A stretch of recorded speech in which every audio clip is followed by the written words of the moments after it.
I was crawling to the door to unlock it so somebody could come in and help. Anna Engineeri recalls her horrible experience with a bout of food poisoning.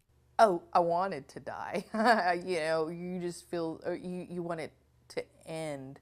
According to the Centers for Disease Control and Prevention, close to 200,000 Americans will contact food poisoning every day, and some estimates puts that number as high as 800,000. But what really causes food poisoning? Any kind of bacteria that tends to stay on foods, and when you ingest it, it's what we call oral fecal.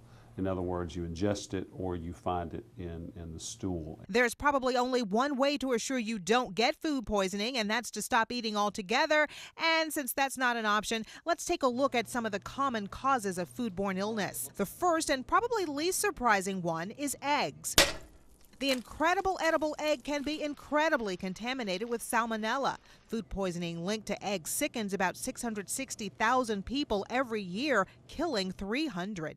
Almost all eggs will have salmonella in them, so it is recommended that you cook your eggs completely through to make sure that you're not having that nice easy over easy egg that can be infectious. Pasteurization has greatly reduced the rate of salmonella in eggs. At the supermarket, check the carton, look for the word pasteurized and the expiration date. Remove each egg and check for cracks. That's how the germs get in. The next culprit? Chicken.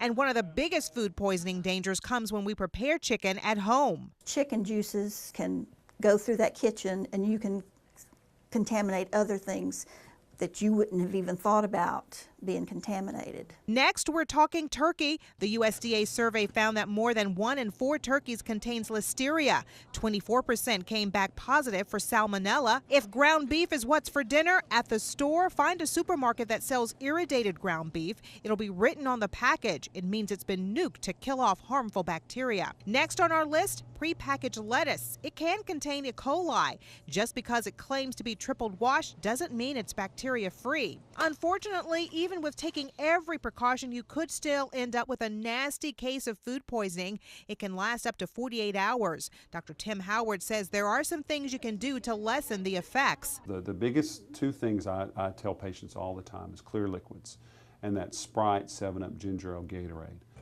And when should you go to the doctor as opposed to waiting it out? If you think you're becoming dehydrated, you need to go to the doctor. And almost all of these foodborne pathogens will cause bloody diarrhea. If you've got bloody diarrhea, go to the doctor. In Anna's case, she was able to wait hers out. Oh my God, it lasted I'd say about 8 or 9 hours, but then you're wasted the rest of the day.